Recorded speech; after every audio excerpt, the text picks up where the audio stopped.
सत्संग की ओर अंतर की आंखें खोल। हमारा ध्येय एक ही है कि माध्यम कबीर हो, तुलसी हो, मीरा हो, बुद्ध हो, महावीर हो, कोई भी दृष्टांत हो, दोहा हो, चौपाई हो, छंद हो या कोई क्रांतिकारी विचार हो, परंतु मनुष्य जागे, तथाकथित धार्मिक बंधनों से मुक्त बने। धर्म की जड़ और मूढ़ मान्यताओं में फंसा हुआ आदमी जो अंदर अंदर अधर्म कर रहा है, गिल्टी फीलिंग हो रहा है उसके भीतर, उससे ऊपर उठ जाए और सत्य को समझना सीखे और स्वयं के भीतर जो परमात्मा है उसका अनुभव करना सीखे। बस यही ध्येय के साथ बोल रही हूँ। संत की बात चल रही है। यस, बोलो बेटा। चैतन्य का एग्जाम्पल, ओके। तल्लीनता किसे कहते हैं, चलो पहले कह देते हैं। वैसे मैं भूलने वाली तो नहीं थी, क्योंकि गेहूं की बाली में ज़िंदगी है, ये भी बाकी है। तो चैतन्य महाप्रभु का एग्जाम्पल, दृष्टांत कल का रह गया है। एक सजग, हाँ दिख रहा हमारा ओपन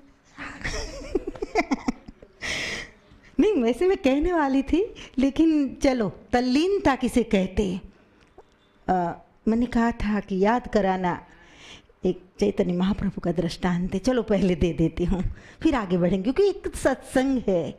एक गंगोत्री से गंगा का बहना शुरू होता है। अगर बुजुर्गों ने गंगा गंगोत्री में से प्रकट होती है, उस जगह पर देखा हो तो वहाँ बड़ा महाप्रवाह नहीं है, वहाँ छोटी गंगा है गंगोत्री की। और फिर बहते बहते बहते ऋषिकेश की गंगा देखो तो अलग है, हरिद्वार की देखो हा? तो आहा, जंजीर पकड़कर स्नान करना पड़ता है अगर इधर उधर हुए तो। जय सिया राम, सीधे समंदर में महामोक्ष में चले जाएंगे, नहीं चाहा होगा तो भी परमानेंट कल्याण। तो ये सत्संग का महाप्रवाह एक ऐसा है कि हर दिन हर पल एक नया मोड़ लेता है, नए नए पड़ावों से गुजरता है और नया नया रूप धारण करता है। इसमें कोई ऐसा नहीं कह सकता कि आज बहुत मज़ा आया और कल कम मज़ा था, समझना। तो ये तो ऐसा तो होता है। कभी आपको मज़ा आता है तो कभी किसी और को मज़ा आता है, तो कभी तीसरे को आनंद आता है। तो ये क्यों पीछे पीछे कहाँ तक जाएंगे? हीरू भाई की गोदी में आओ ना बेटा, इतनी प्यारी जगह है। हाँ, बुजुर्गों की गोदी में बैठना अच्छा लगता है वैसे, और वो है भी बहुत सुपात्र। लेकिन थोड़ा करीब बैठो ना, मुझसे नाराज़ है क्या बेटा? एक तो आपको पहली बार आना है और किसी की गोदी में सीधा, बुरा नहीं मानना, ये तो मेरा स्वभाव है। आनंद हूँ मैं, चैतन्य हूँ मैं, पर ब्रह्म हूँ मैं, सुख धाम हूँ मैं। एक धुन लिखी है मैंने, आनंद हूँ मैं, चाहे लोग सीताराम राधेश्याम लिखते हैं, मेरा लिखना कुछ उतरता है अलग सा। तो आनंद हूँ मैं, चैतन्य हूँ मैं, पर ब्रह्म हूँ मैं, केवल मैं नहीं आप भी। आनंद हूँ मैं, चैतन्य हूँ मैं, पर ब्रह्म हूँ मैं, सुख धाम हूँ मैं। विज्ञान हूँ मैं और ज्ञान हूँ मैं, ये घोषणा करना आप। हूँ बबूचक नहीं, हूँ बोघो नहीं, हूँ अड़द नहीं। आनंद हूँ मैं, चैतन्य हूँ मैं, पर ब्रह्म हूँ मैं, सुखधाम हूँ मैं, विज्ञान हूँ मैं और ज्ञान हूँ मैं, साकार हूँ मैं, निराकार हूँ मैं। साकार हूँ मैं, निराकार हूँ मैं। तो सॉरी, आनंद हूँ मैं। इसलिए ऐसा नहीं समझना कि मैं पहली बार गया माँ ने मेरा मजाक उड़ाया। आनंद हूँ मैं, हाँ, सहजता से ऐसा आनंद करना कि किसी को चुभे नहीं। हाँ, कोई नेगेटिव आदमी होता है तो उसके लिए बोलना भी पड़ता है, वो अलग ढंग है उसे समझाने का। लेकिन you are very simple person, आँख देखकर हम पहचानते बेटा आदमी यहाँ पैर रखता है तो पता चल जाता है कि ये संत है या कपटी मुनि है। कुछ भगवान ने दे दिया है ऐसा, कृपाई से, अनुग्रह कहती हूँ मैं। Okay, come to the point. Chaitanya Mahaprabhu की हम बात कर रहे थे कि तल्लीनता किसे कहते हैं। एक बैठे है कोई कथाकार इधर, कपटी मुनि की कथा आती है रामायण में, पता है ना आपको? हाँ, तो आप समझ गए होंगे। Anyway, come to the point. तो चैतन्य महाप्रभु की बात आती है, आपने कहीं पढ़ा हो चैतन्य के बारे में तो। जगन्नाथ जी के मंदिर का नाम आपने सुना होगा। 4 पुरी है जो महापुरी तीर्थ भारत में, उन 4 तीर्थों में से एक है जगन्नाथपुरी। तो जगन्नाथपुरी के मंदिर में एक बार चैतन्य महाप्रभु पलाठी लगाकर ध्यान कर रहे थे। चैतन्य को तो कौन नहीं जानता। कोई पूछे कि भारत के पुरुषों में कौन सबसे अच्छा नाचा भक्तों में, हाँ गोविंदा की बात नहीं है क्योंकि यहाँ नई पीढ़ी के लोग कहेंगे गोविंदा, हाँ? ऐसा नहीं समझ लेना। कौन सबसे अच्छा संतों में नाचा पुरुष वर्ग में, तो हम कह सकते हैं चैतन्य महाप्रभु।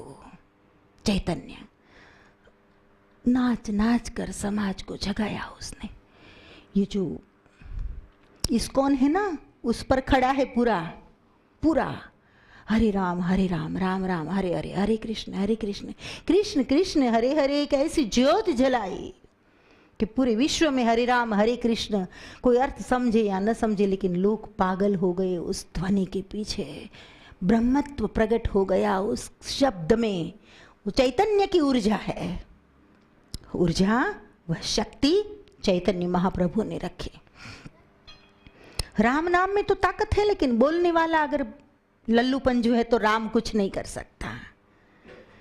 लेकिन राम नाम में तो ताकत है, लेकिन स्मरण करने वाला भी कोई शबरी जैसा होता तो राम ढूंढते ढूंढते वहां पहुंच जाता है। इस बात को याद रखना। तो चैतन्य महाप्रभु जगन्नाथपुरी के मंदिर में बैठे थे ध्यान में। ध्यान कैसा होना चाहिए और प्रेम भक्ति की तल्लीनता कैसे होनी चाहिए, दोनों समझ लो। यहाँ सत्संग और ध्यान दोनों चल रहा है साइमल्टेनियसली।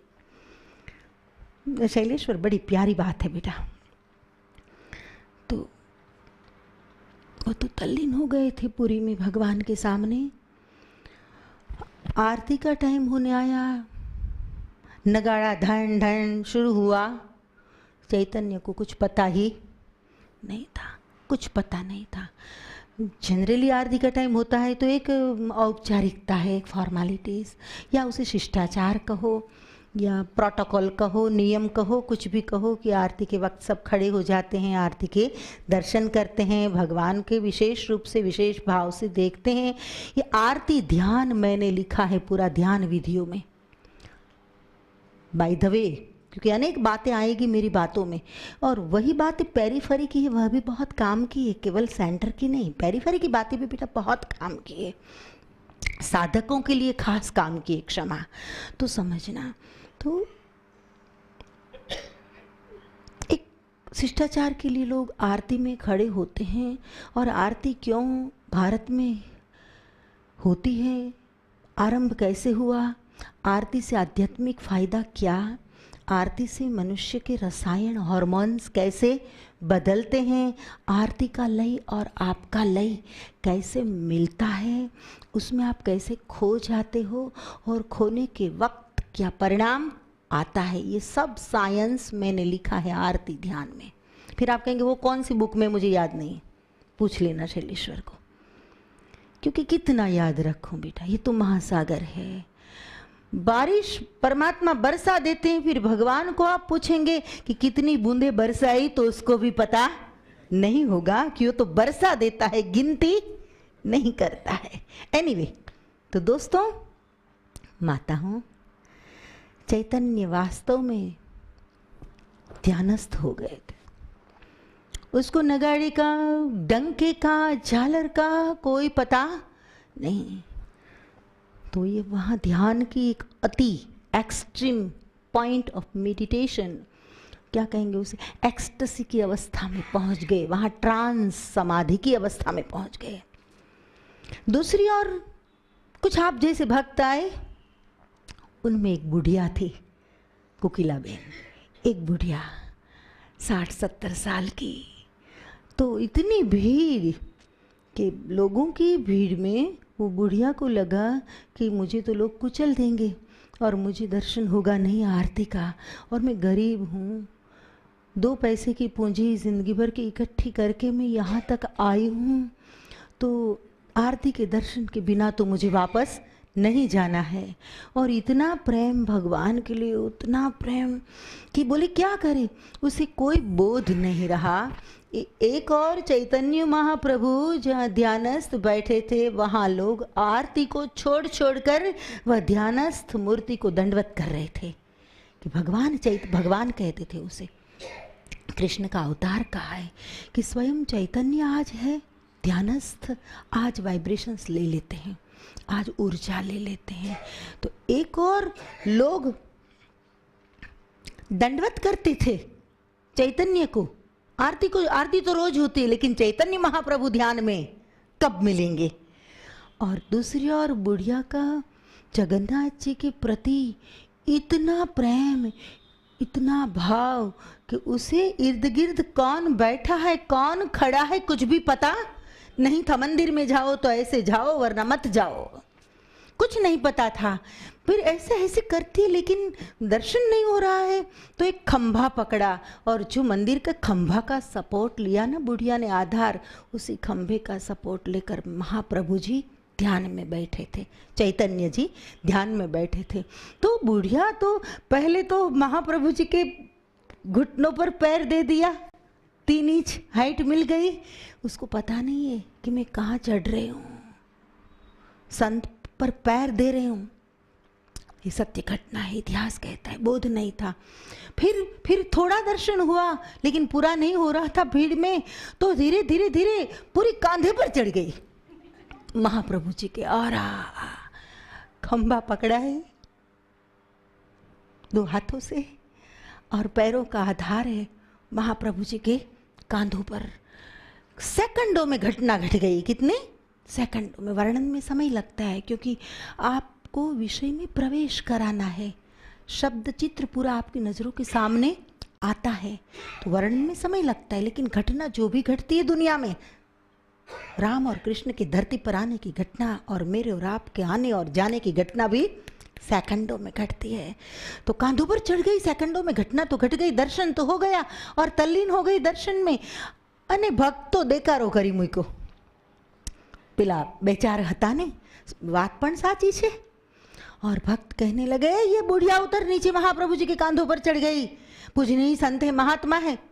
बुढ़िया तो कोई बोध नहीं था, लेकिन लोगों के कोलाहल से महाप्रभु जी के ध्यान में विक्षेप हुआ।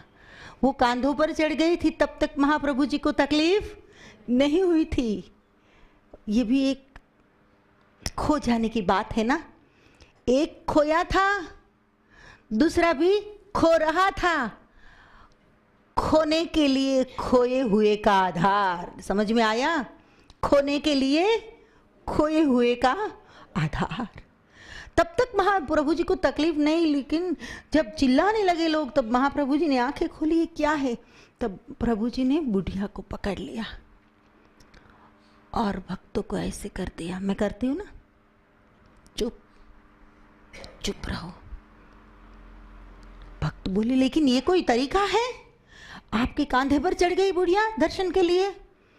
बोले, आप इस बुढ़िया में से सीखो कि दर्शन कैसा होना चाहिए, तल्लीनता कैसे होनी चाहिए। तो माताओं, भक्तों, मैं ये कहूँगी कि भक्ति के राजमार्ग पर से चलो तो भी ठीक है। ज्ञान की पंथ कृपाण की धारा, परत खगेशन लागो बारा। कृपाण की धार कहाँ है? ज्ञान को। उस ज्ञान मार्ग पर चलो तो भी ठीक है, और कर्म मार्ग पर चलो तो भी ठीक है। लेकिन उस बुढ़िया को, चैतन्य महाप्रभु को और मेरे चेहरे को याद रखना। बस इतना मुझे कहना है दोस्तों, कि एक माँ ने कहीं कहा था, इतनी तल्लीनता अगर आप में जो नहीं आई तो भक्ति भी 2 टके की और ध्यान भी 2 टके का, कोई मतलब नहीं। एनीवे, संत का हृदय कैसा होता है, हमारे विषय की ओर आते हैं। संत हृदय नवनीत समाना। नवनीत, नवनीत એટલે માખણ। સંત હૃદય, કારણ કે તમારા પાડોશમાં કોઈક નવનીત રહેતો હોય અને 1% હોય, તો તમે કે તુલસી આવું કેમ લખ્યું હશે? હાલો, ધ્યાન રાખજો. લોકોને તો મન ફાવે એવું અર્થઘટન કરી લે છે, એટલે અહીં તો ભાઈ સાહેબ બધા ખુલાસા કરવા પડે મારે. સંતરદય નવ નીત સમાના.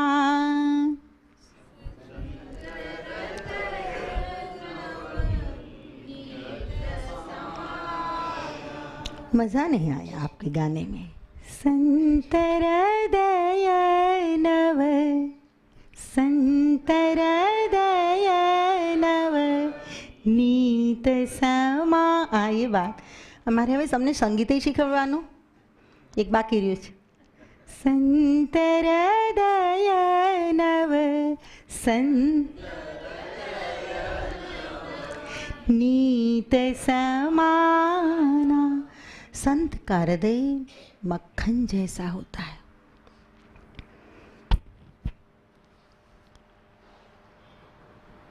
भारती जी करके एक संत थे पुराने जमाने के. हाँ, उस संत को लोग बाबा भारती जी कह के पुकारा करते थे. वह संत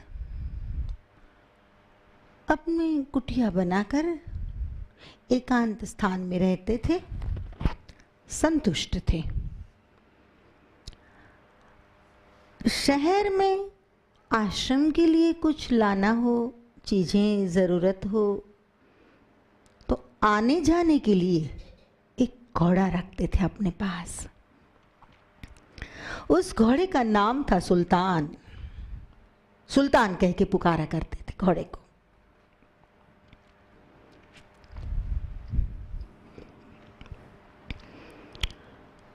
एक बार कुछ डाकू लोग बैठे थे. संत के साथ संत बैठता है, जुआरी के साथ जुआरी बैठता है, शराबी के साथ शराबी बैठता है, डाकू के साथ डाकू बैठता है. इस दुनिया में हर इंसान अपनी अपनी कंपनी ढूंढ लेता है. अपनी अपनी कंपनी स्वभाव है. निंदा करने वाला निंदक को ढूंढ लेता है. मिल जाता भी आसानी से. आपको मिल गया ना. यहाँ एक अकोटा में, इतने बड़े शहर में, एक कोने में एक छोटा सा सत्कर्म चल रहा है. ये महाप्रवाह जो सत्संग का है, विश्व में हजारों हजारों संत विश्व कल्याण का काम कर रहे हैं, जो उनमें बूंद बनकर हम भी कोशिश कर रहे हैं कुछ करने की. एक कोने में और ढूंढ लिया आपने. स्वभाव अपनी प्रकृति के अनुसार मनुष्य कंपनी ढूंढ लेता है, साथ ढूंढ लेता है. कुछ डाकू लोग बैठे थे. डकैती के लिए सबसे जरूरी चीज दो, एक घोड़ा और दूसरा शस्त्र. दो जरूरी चीज. तो जिसको जो जरूरत होती है वो बात करते हैं ना. आप लोग बैठे हैं तो डायरी लिखते हैं, ये ज़रूरी है, अच्छी बात है, स्मरण करेंगे, कभी खोलेंगे, कहीं बोलना हो, प्रेरणा देना हो तो काम आएगा. तो उन लोगों के लिए ज़रूरी चीज़ ये दो. तो जब मिले तब आपस में बातें करते रहते थे. ये घोड़े ने दगा दे दिया, नया घोड़ा खरीदा है, अरबस्तान से मंगाया है. ऐसे अंदर अंदर बातें करते रहते थे. एक दुष्ट प्रकृति के आदमी ने कहा,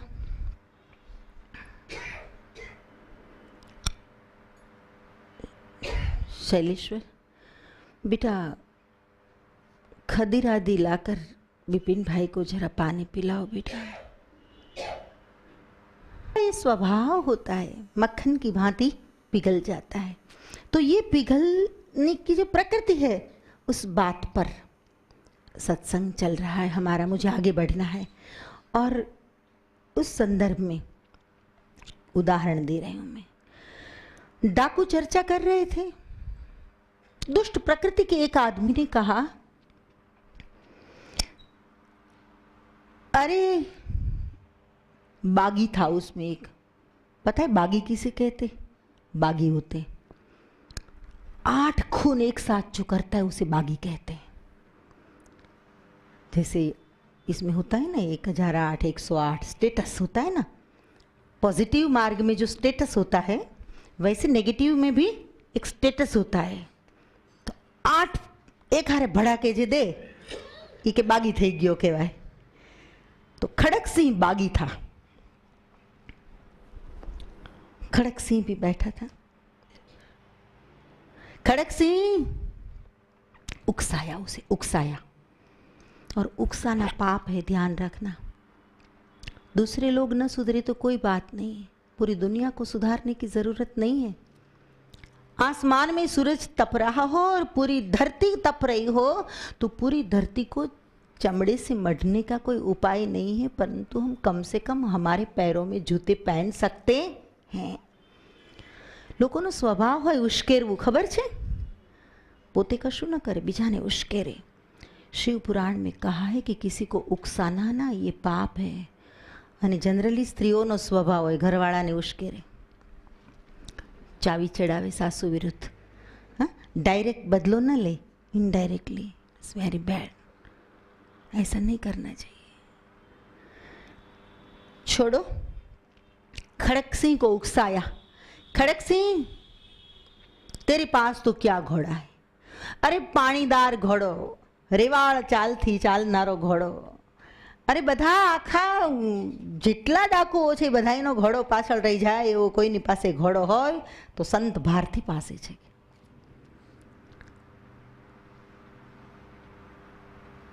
मनुष्य की बुद्धि जब भ्रष्ट होती है ना, तब संत का अपराध करता है, याद रखना।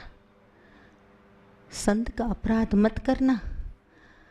श्री राम के माध्यम से तुलसी ने मानस में फिलसूफी दी है। भगवान कहते हैं कि कोई मेरा अपराध करता है तो मैं माफ कर देता हूं, परंतु मेरे प्रिय पात्र का कोई अपराध करता है तो मैं क्षमा नहीं कर सकता। इंद्रपुत्र जयंत नो दाखलो आवे छे। सीताजी ना चरण में चांच मारीने जाए छे।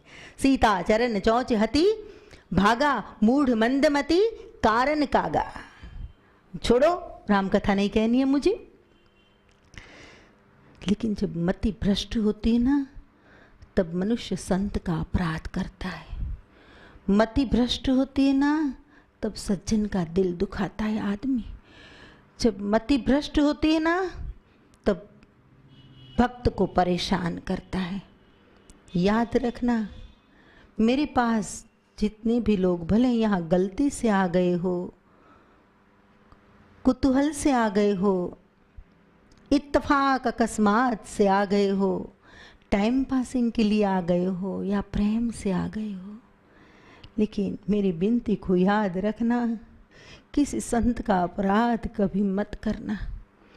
और अगर कर दिया ना तो फिर संत खुद चाहेगा तो भी नहीं बचा पाएगा, कि फिर तीर ऊपर से छूट जाता है। किसी संत का अपराध मत हो। संत मतलब भगवे या सफ़ेद वस्त्र में हो ऐसा ज़रूरी नहीं, परंतु कोई साधु पुरुष, सज्जन पुरुष, सीधा आदमी नहीं। इतना स्मरण रखना। छोड़ो। क्या तेरे पास तो घोड़ा है? अरे बाबा भारती, एक बूढ़ा आदमी 60 साल का, जंगल में रहने वाला, भगवान का भजन करने वाला कोई साधु संत आ गया तो जितनी सुविधा हो उतना रोटी पानी खिलाता था, विदा देता था। कोई वृद्ध या बीमार आ गया तो उसकी कुटिया में रात रुक जाता था, और घोड़ा अपनी सुविधा के लिए रखा था कि कोई अतिथि आ गया तो घोड़े पर बैठकर जाकर चीजें फटाक से लेकर आए और सेवा में लग जाए। मति भ्रष्ट हुई संत का घोड़ा चुराने की। खड़क सिंह ने कहा मैं अभी जाता हूं। छलांग लगाकर बैठा, घोड़े पर भागा, भारती जी के आश्रम पर आया। देखकर पता चल गया, वाह इतना सुंदर घोड़ा। समझ गए थे,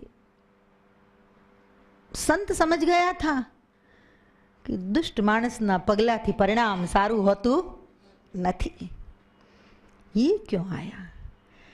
घोड़ा देखा और देखने के बाद निकलता हुआ कहता गया, भारती जी अब ये घोड़ा मैं आपके पास नहीं रहने दूंगा।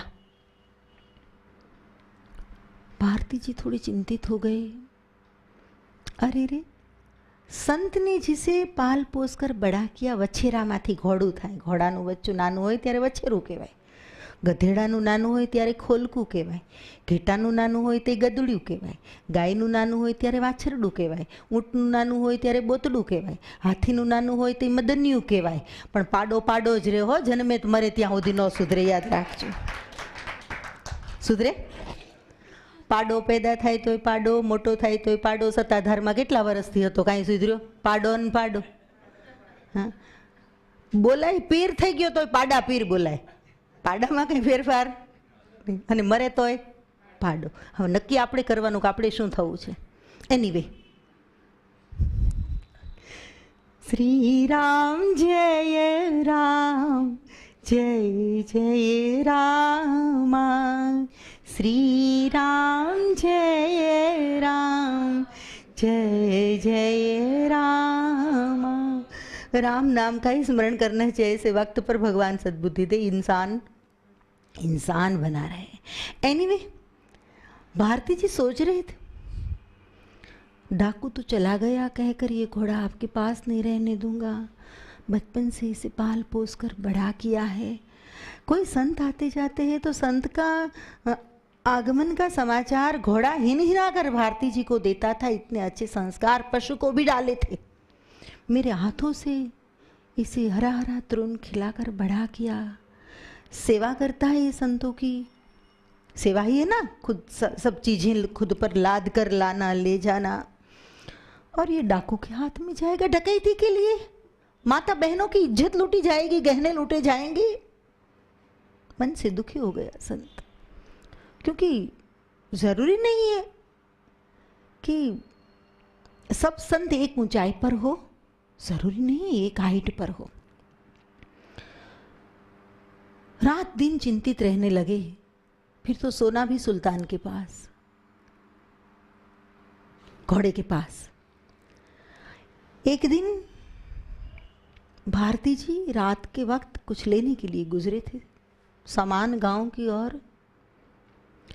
घनघोर अंधेरा था, आसमान में तारे टिमटिमा रहे थे. दूर दूर गांव में कहीं कुत्ते भौंक रहे थे. सन्नाटा सा छा गया था. और दूर से आवाज आई, बाबा जी मैं एक अपाहिज हूँ, आप गांव में जा रहे हो तो सामने वाले गांव तक मुझे छोड़ दीजिए, मुझसे चला नहीं जाता है. भगवान आपका भला करेगा. संत हृदय नवनीत समान. हृदय में दया आई. ठीक है. भारती जी खड़े रहे. लंगड़ा आदमी है, बिठा दूं घोड़े पर, सामने गांव तक छोड़ दूंगा. सहारा दिया अपने हाथ का बूढ़े संत ने, और सहारा देकर जैसे ही घोड़े पर बिठाया, अचानक झटका सा लगा. बाबा जी गिर पड़े. और खड़क सिंह ने कहा, मुझे नहीं पहचाना, मैं डाकू खड़क सिंह. मैंने कहा था ये घोड़ा आपके पास नहीं रहने दूंगा. संत तो गिर गए, थोड़ी लगी भी, लेकिन बूढ़े आदमी ने भागते हुए खड़क सिंह को पुकारा, खड़क सिंह रुक, अब ये घोड़ा मुझे नहीं चाहिए. इस घोड़े ने बहुत दुख दिया, मुझे नहीं चाहिए. परंतु सुन, मैं कुछ कहना चाहता हूँ. खड़क सिंह को हुआ, ये बूढ़ा मेरा क्या बिगाड़ लेगा. रुका. बोल क्या बात है. संत ने इतना ही कहा, खड़क सिंह तूने जो कुछ भी मेरे साथ किया, इस बात को किसी के सामने खोलना मत, वरना दुनिया किसी गरीब और असहाय की मदद नहीं करेगी. बस इतनी बात याद रखना. अगर तू कहेगा कि मैंने लंगड़ा बनकर घोड़ा चुरा लिया, तो समाज में एक गलत दृष्टांत बैठेगा. और रात के वक्त कोई लिफ्ट चाहेगा ना, मदद करो भाई, तो लोग कहेंगे कि आजकल तो डाकू लंगड़े बनकर घोड़ा चुरा लेते हैं, इसलिए रुकना नहीं है. इसलिए मैं तुझे इतनी विनती करता हूँ कि तूने जो कुछ भी मेरे साथ किया भले किया, लेकिन इस बात को किसी के सामने खोलना मत, वरना दुनिया किसी गरीब का भरोसा नहीं करेगी. संत हृदय नव नीत समाना।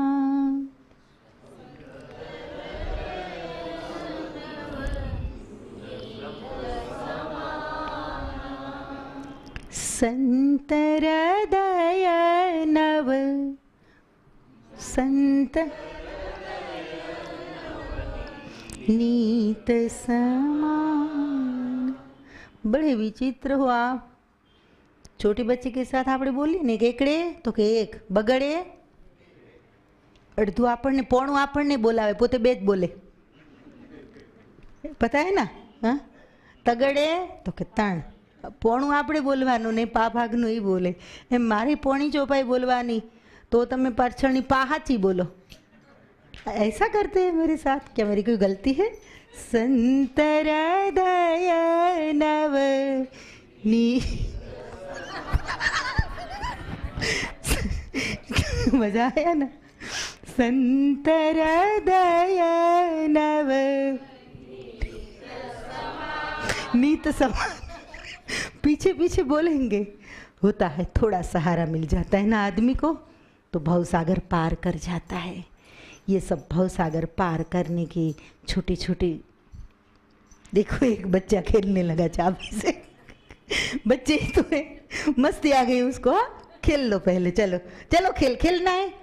હું પાછી સત્સંગ મૂકીને તમને ખોખો રમાડી શકું છું. હા, અલગ કિસમની ફકીર છું. આ ધંધો નથી મારો કે ભાઈ લોકો શું કહેશે. આપણે નથી મૂળ સત્સંગનો, હાલો આપણે ખોખો રમીએ, ઊભી ખો. हाँ, क्योंकि ये भी आनंद है। आनंद हूँ मैं, चैतन्य हूँ मैं, आनंद हूँ मैं, पर ब्रह्म हूँ मैं, सुख धाम हूँ मैं, पर ब्रह्म। તમે તમારી જાતને કહેવાનું, હો, માં ગાય છે એવું નહીં. પર બ્રહ્મ હું मैं, સુખ ધામ હું मैं,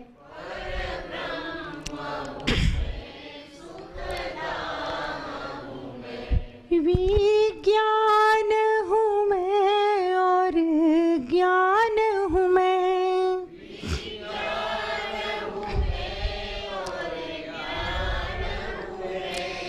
विज्ञान हूँ मैं और ज्ञान हूँ मैं, विज्ञान हूँ, साकार हूँ मैं, निराकार हूँ मैं,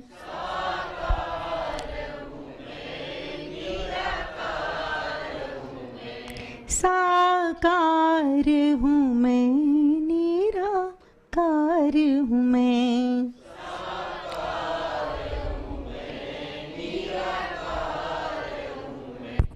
आनंद हूँ मैं, चैतन्य हूँ मैं, आनंद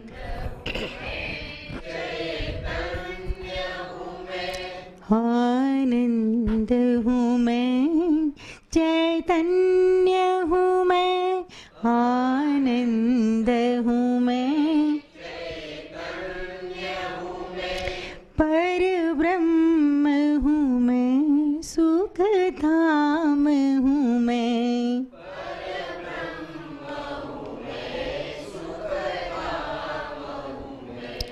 पर ब्रह्म हूँ मैं, सुख धाम हूँ मैं,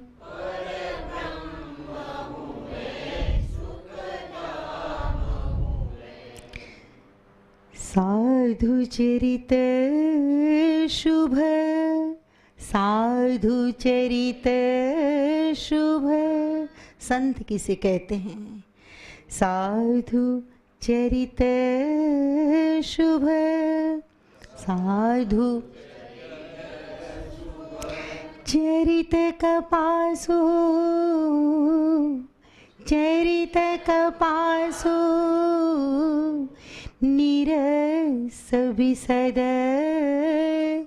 नीरस बिसद गुणमय फल झासु, गुणमय फल झासु।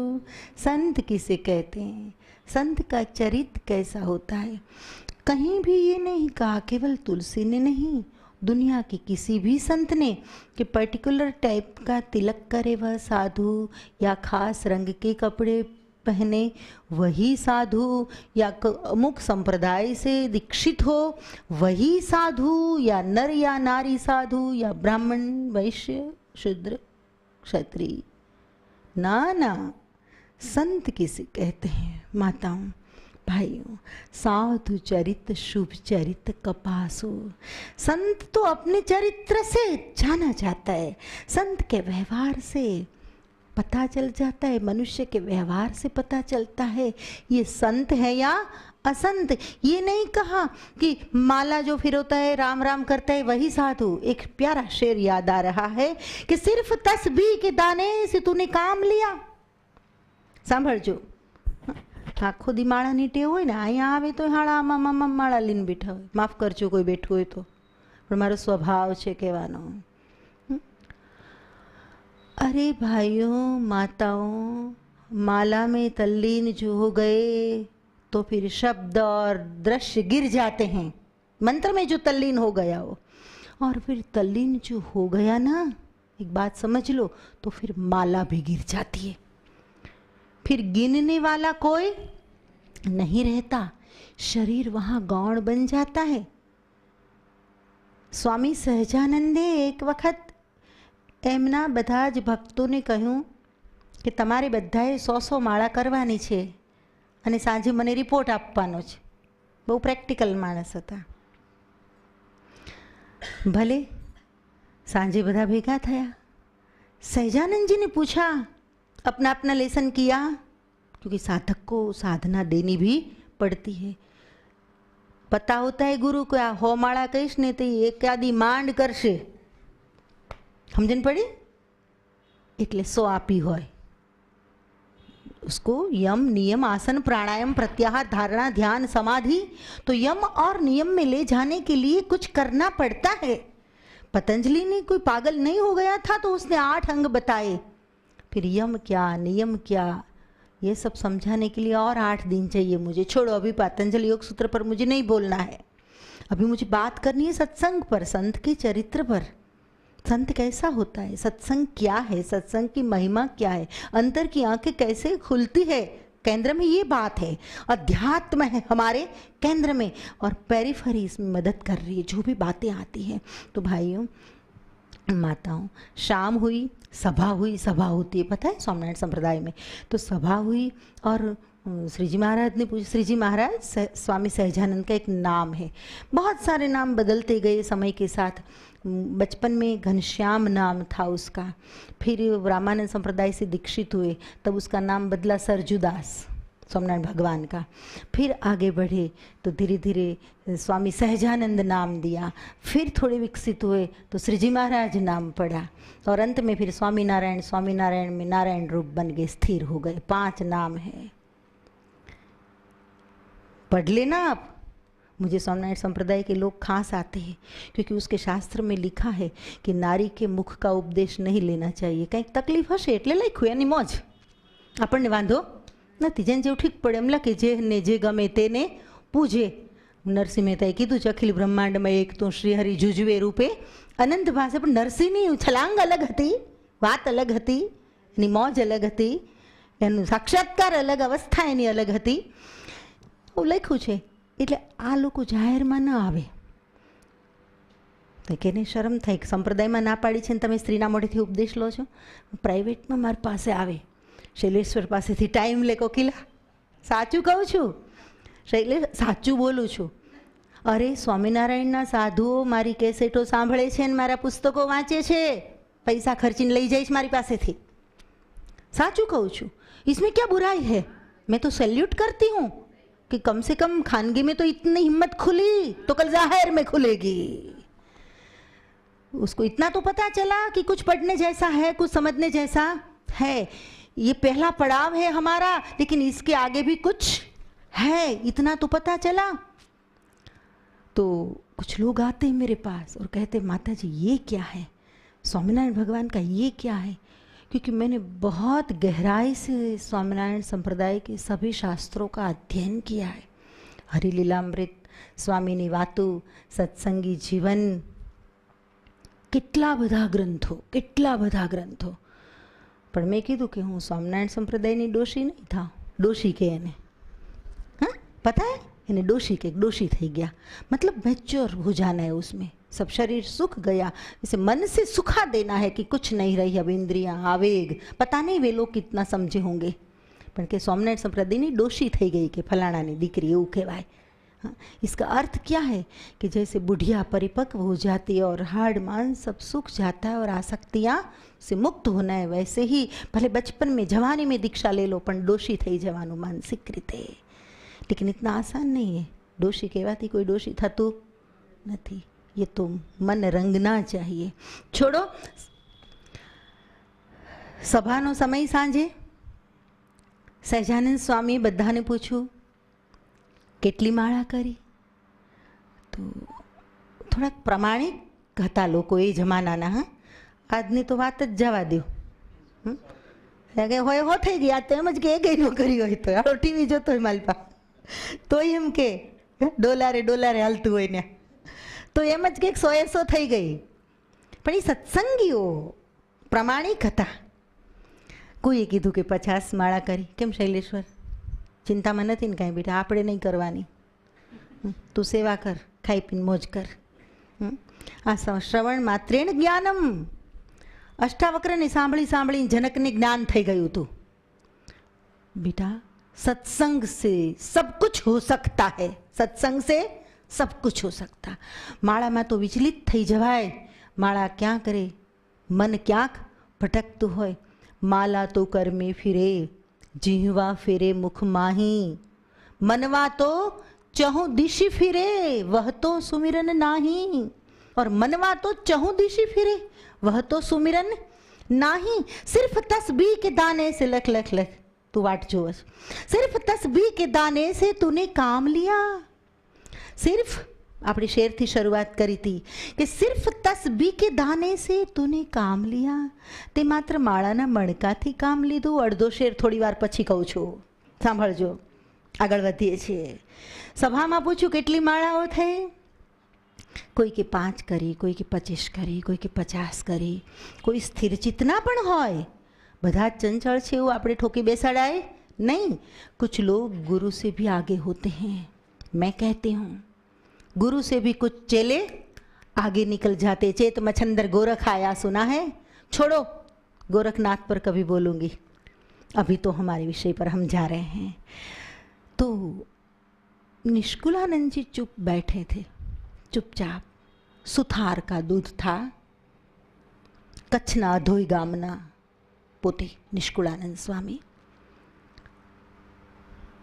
लालजी भगत एનું મૂળ નામ, અને પછી સંન્યાસ લીધો એટલે સહજાનંદ એમને નિષ્કુળાનંદ નામ આપ્યું, जिसका कुल मिट गया, अब सब बंधन से मुक्त और वह मुक्ति का आनंद। बड़ा प्यारा नाम दिया। निष्कुळानंद चुपचाप नीचे જોઈને बैठा था। निष्कुळानंद जी आप कुछ क्यों नहीं बोल रहे हैं? आप तो निष्कुळानंद जी ने सत्संगीओनी माँ कहेवामां आवता। बधा ज साधु संतो सत्संगीओ हता ने एनी माता कहेवामां आवता निष्कुळानंदने। विचार करो कि जे मातानो व्यवहार सम्यक होवो जोईए तो ज बाळको संस्कार ले। माताने टीवी वगर न चालतो एन छोकराने के बंद कर, तारे नहीं जोवानुं, तू भणवा बेस, हूँ जोऊं छुं। सास भी कभी बहू थी तो चाले ना चाले। निष्कुळानंद जी का व्यवहार इतना अच्छा था कि सहजानंद जी कहते थे और सब सत्संगी कहते थे कि ये भले पुरुष है शरीर, लेकिन उसका प्रेम भाव वात्सल्य तो हमारी माता के समान है। ऐसे बनो। भले मूछ और दाढ़ी भगवान ने दी, लेकिन दिल को समृद्ध बनाओ, वात्सल्य पूर्ण बनो, माता तुल्य बनो। ये संत का उदाहरण है, कोई लल्लू पंजू का नहीं, याद रखना। निष्कुळानंद जी नीचे જોઈને बैठा था। महाराज ने पूछा, लोग सहजानंद स्वामी को महाराज कहते थे ज़्यादातर। महाराज ने पूछा, आपने कितनी माला की? निष्कुलानंद ने कहा, महाराज एक माला तो मांड मांड थी कि एक। तो और भक्तों ने पूछा कि आप तो पूरे दिन बैठे थे। निष्कुलानंद बड़े प्रामाणिक, उसने कहा कि मैं जप करता करता जहाँ भी मेरा मन इधर उधर जाता था तो वह माला फेल, उसकी गिनती नहीं, उस जाप को गिनना नहीं। फिर से शुरू करता था, फिर मन भटकता था तो वह फेल। केवल एक बार ऐसा हुआ कि, और बहुत सजग रहना पड़ा प्रभु, बहुत सजग रहना पड़ा, तब कहीं भी विचलित मन नहीं हुआ और एक माला मुझसे हो पाई। सुबह से शाम तक लगातार आध्यात्मिक पुरुषार्थ किया, चित्त को स्थिर रखने का प्रयास किया, तब एक माला हो पाई। ये कोई साधारण इंसान नहीं बोल रहा था, एक पहुंचा हुआ पुरुष, उसके मन की यह स्थिति, तो साधारण जन की स्थिति क्या होगी आप सोचिए। इसलिए मैं कहती हूं कि मालाओं में, मंदिर में, पूजा में, पाठ में, तिलक में ज्यादा पढ़ने की जरूरत नहीं है। वह सब ऊपर ऊपर से होगा। अगर आपको कोई बदलेगा, आपके अंदर की आंख को कोई खोलेगा, तो वह है संत समागम, सत्संग। इसलिए मैं सत्संग पर और ध्यान पर, सत्संग से आगे जब निकल जाओ तब फिर मेडिटेशन, ध्यान की एक अवस्था ऐसी है कि वहाँ कोई गुरु नहीं, कोई चेला नहीं, कोई संग नहीं, कोई सत्य नहीं, कोई असत नहीं। समझ में आया? कुछ नहीं, सब खो गया, सब खो गया। बुद्ध की सभा में एक बार 500 साधक बैठे थे ध्यानी। अचानक एक राजा आया और हॉल में किसी को नहीं देखा और महाराज बुद्ध से पूछा, तथागत ये सब कहाँ गए? बुद्ध ने कहा, सब उड़ गए, सब उड़ गए। ऐसा नहीं कि शरीर नहीं रहा होगा। समझ में आया? पंचमहाभूत तो इधर ही रहेगा ना, आप भले कहीं भी पहुंच जाओ। ये संप्रज्ञात समाधि में पहुंचो या असंप्रज्ञात समाधि में पहुंचो, आप कहेंगे ये क्या है, भारी आ गया कुछ। समाधि के 2 प्रकार है, संप्रज्ञात समाधि और असंप्रज्ञात। कभी बात करेंगे उस विषय पर। इतना भी लोगों को पचना भारी हो रहा है तो उस विषय को छेड़ूं कैसे? तैयार करना पड़ेगा पहले 1-2 साल तक मुझे आपको। रियली तैयार हो जाएगा जब आपका चित्त, फिर उस विषय को छेड़ सकते हैं। कठिन है, बाकी 3 दिन का शिविर बहुत हो गया, बहुत हो गया। तो भाइयों, माताओं, बच्चों, आप कहीं भी पहुंच जाओ, लेकिन पुतला तो इधर ही रहेगा, पंचमहाभूत तो। फिर भी भगवान बुद्ध ने कहा कि सब उड़ गए। समझ में आया? तो सत्संग के बाद एक अवस्था है। वैसे तो सत्संग में भी श्रवण समाधि लग जाती है। मैं शैलेश्वर को पूछती हूँ कि बेटा तुझे क्या हो जाता है सत्संग के बाद? बोली, माँ मुझे पता नहीं, मुझे पता नहीं मुझे क्या हो जाता है। और मेरा शिष्य है, इसलिए मैं बार बार उल्लेख करूँ या उसको इंट्रो कराऊँ, ऐसा मेरा इरादा नहीं है। परंतु वह एक साधक है जो मुझे खुलकर कह सकता है उसकी अवस्था, कि मुझे सुखे गगन में गाजवा मांडेच बधु के ने कह सकता है। और भी यहाँ ऐसे लोग होंगे कि जो स्थिर हो जाते होंगे, फिर श्रवण समाधि लग जाती होगी। परंतु एक अवस्था ऐसी आ जाती है साधक की कि फिर उसे संत के माध्यम की भी आवश्यकता नहीं रहती। और अगर ऐसी अवस्था न आई तो चिंता मत करना, इसमें भी कुछ गलत नहीं है। ज़रूरी नहीं है कि स्कूल में जाने वाला हर आदमी PhD तक पहुँचे, ज़रूरी नहीं है। और ज़रूरी नहीं है कि डॉक्टर की डिग्री पा ली परंतु वो डॉक्टरी ही करे। छोड़ो, इसे तो 1000 दृष्टांत थे, उनमें नहीं जाना है। मुझे इतना ही कहना है कि संतत्व और साधुता का संबंध भगवे से, टीले टपके से, मंदिरों से, संप्रदायों से, चिप्पियों से, कमंडल से नहीं है। सिर्फ तस्बीह के दाने से तूने काम लिया, सिर्फ तस्बीह के दाने से तूने काम लिया। मात्र माळा फेरवनार माणसो पर व्यंग्य છે, ચોટ પહોંચી જાય માણસને। માળાની નિંદા નથી બિપિનભાઈ, जप की निंदा नहीं है। यज्ञानाम जप यज्ञोस्मि, यज्ञों में जप यज्ञ मैं हूं, कृष्ण ने गीता में कहा। ऐसा नहीं है कि जप की निंदा है, माला की निंदा है, परंतु दंभ के साथ विरोध है, ढोंग के साथ विरोध है। तू तारा हाडू हारे बात करच बैठो बैठो, जमाई हारे बात करत ने हाथમાં માળા મૂકતો નથી, મૂકને खबर है ने, जोया है तमे एवा। तो सिर्फ तस्बीह के दाने से तूने काम लिया, और आगे कहा गुनाह तो बेहिसाब किए, गुनाह तो बेहिसाब किए, और गिन गिन के उसका नाम लिया। समझाई छे? जीवता छो ने, मारी सामे बैठा छो ई, कि गुनाह तो बेहिसाब किए और गिन गिन के उसका नाम लिया। तुझे गिनना ही था तो तेरे गुनाहों को गिनना था। समझ में आया? तुझे गिनती करनी थी तो तेरे अपराधों की करनी थी।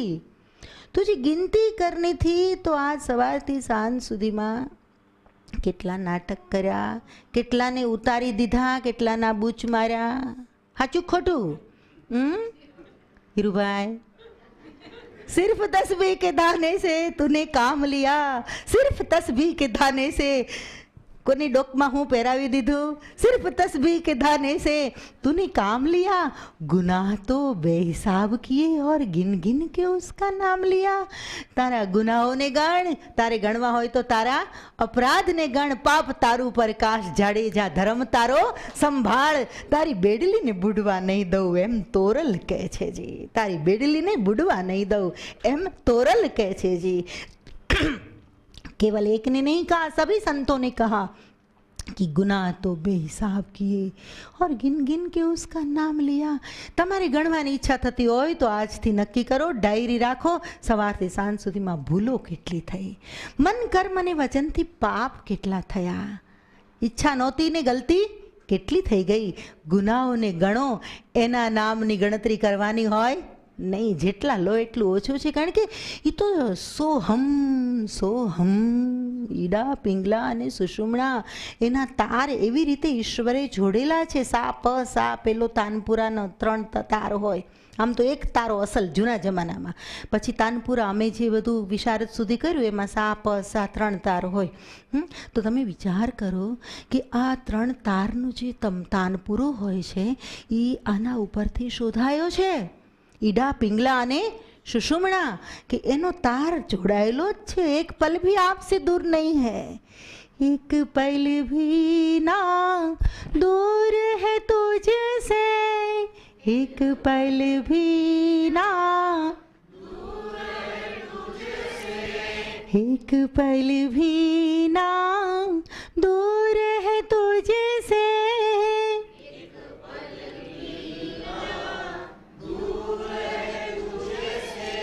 नाता जन्म जन्म का उससे, नाता जन्म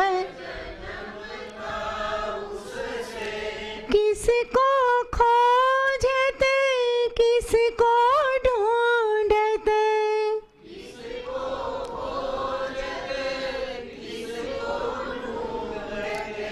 किसको खोजते किसको ढूंढते,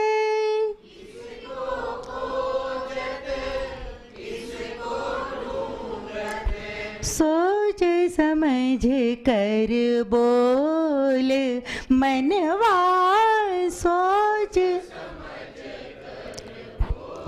बोल मनवा, सोच समझ कर बोल मनवा, बोल मनवा, मन की बोले तू अंतर की आंखें खोल मनवा, मन की आंखें, अंतर की आंखें खोल मनवा, मन की आंखें खोल। तो सिर्फ तस्बीह के दानों से तूने काम, हवे माळा फेरवजो ચોક્કસ, પણ મારું મોઢું દેખાવું જોઈએ कि सिर्फ तस्बीह के दानों से तूने काम लिया, गुनाह तो बेहिसाब किए और गिन गिन के उसका नाम लिया। ગણવા હોય તો ગુનાઓને ગણો, ભૂલોને ગણો, અપરાધોને ગણો, અવેરનેસ એટલી ડેવલપ કરો કે કાલ આટલી ભૂલ થઈ તો આજ ઓછી થવી જોઈએ અને ધીરે ધીરે શૂન્ય થઈ જવી જોઈએ ગલતીઓ. આટલી અવેરનેસ, સ્પિરિચ્યુઅલ જાગૃતિ તમારામાં આવે તો જ મારું બોલ્યું કામનું તમારું અહીં સુધી આવેલું સફળ. બાકી ફેંકી દેજો મારી વાતની ઉપર વિચાર કરીને, તમને લાગે કંઈ જામ્યું નહીં, ફેંકી દેજો. હું કહું છું આવતા નહીં કાલ, ના કહું તમને. હું કોઈ ફકીર આવો મળશે જિંદગીમાં કે જે તમને એમ કહેશે કે નહીં આવતા મારી વાતને ફેંકી દેજો, યોગ્ય ન લાગે તો પણ ચિંતન કરજો, વિચાર કરજો. એનીવે સાધુ ચરિત શુભ ચરિત કપાસું નિરસ બિસત ગુણમય ફલ જાસું. અર્થ કાલે કરીશું અને વાત આગળ વધશે. સત્સંગનો પ્રવાહ જોત જોતામાં સમય હાથમાંથી હાલ્યો ગયો.